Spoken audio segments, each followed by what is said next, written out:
കുഞ്ഞു കഥ കേട്ടാലോ. പ്ലസ് ടു കഴിഞ്ഞപ്പോൾ വലിയ മാർക്കൊന്നും ഇല്ലായിരുന്നു കേട്ടോ. എല്ലാവർക്കും വലിയ പ്രതീക്ഷയായിരുന്നു ഞാൻ എവിടെയെങ്കിലുമൊക്കെ എത്തുമെന്നുള്ള. കാരണം ചേച്ചി ഡോക്ടറാണ്, അപ്പോൾ സ്വാഭാവികമായിട്ട് അടുത്തത് ഞാനായിരിക്കണമല്ലോ. അങ്ങനെ പ്ലസ് ടുവിൻ്റെ മാർക്ക് വന്നപ്പോൾ എല്ലാത്തിനും ഒരു ഉത്തരം കിട്ടി കേട്ടോ. പ്ലസ് ടുവിൻ്റെ ഒപ്പം തന്നെ പോയി നീറ്റ് എഴുതിയായിരുന്നു. കാരണം പ്ലസ് ടുവിൻ്റെ മാർക്ക് കൊണ്ട് ഇനി ഒന്നും ചെയ്യാൻ പറ്റില്ലെന്ന് മനസ്സിലായി. ആദ്യത്തെ എക്സാം കോച്ചിങ്ങും ഇല്ല, ഒന്നുമില്ല, ഭയങ്കര ടഫായിരുന്നു. അതുകൊണ്ട് നീറ്റ് റിപ്പീറ്റ് ചെയ്യാനുള്ള കോൺഫിഡൻസ് എനിക്കുണ്ടായിരുന്നില്ല. അങ്ങനെ അലൈഡ് സയൻസ് കോഴ്സുകൾക്കൊക്കെ അപ്ലൈ ചെയ്തു, ഒന്നും കിട്ടിയില്ല. വലുതായിട്ട് ആരും പറഞ്ഞില്ലെങ്കിലും സൈലൻ്റായിട്ട് എനിക്ക് എല്ലാവരും പ്രഷർ ഫീൽ ചെയ്യായിരുന്നു കേട്ടോ.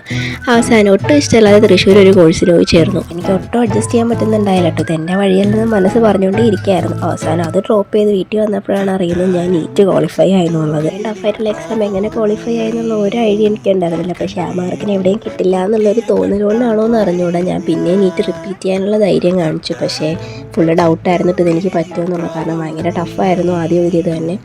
പിന്നെ നീറ്റ് കോച്ചിങ്ങിന് ഒരു മാസം പോയി കഴിഞ്ഞപ്പോഴാണ് ഫൈനൽ അലോട്ട്മെൻറ്റ് വന്നത്. എനിക്കതിന് ആയുർവേദത്തിനൊരു സീറ്റ് കിട്ടിയിട്ടുണ്ട്. ഞാൻ ഫസ്റ്റ് ഇയർ മെഡിക്കൽ സ്റ്റുഡൻ്റ് ആണ്. ഇത്രയും ടഫായ എക്സാം എങ്ങനെ ക്വാളിഫൈ ആയെന്ന് എനിക്ക് ഒരു ഐഡിയ ഉണ്ടായില്ല കേട്ടോ. എനിക്ക് പറയാനുള്ള ഒന്നേ ഉള്ളൂ, ആരും ഹോപ്പ് വിടരുത്. നിങ്ങൾക്ക് ഇഷ്ടമുള്ള വഴിക്ക് പോകാൻ ധൈര്യം കാണിച്ച സമയം എടുത്താണെങ്കിൽ എല്ലാം ശരിയാവും കേട്ടോ. പിന്നെ ഇത്രയേ ഉള്ളൂ. ബാക്കി വിശേഷമായിട്ട് നാളെ കാണാം. അപ്പോൾ ടാറ്റ.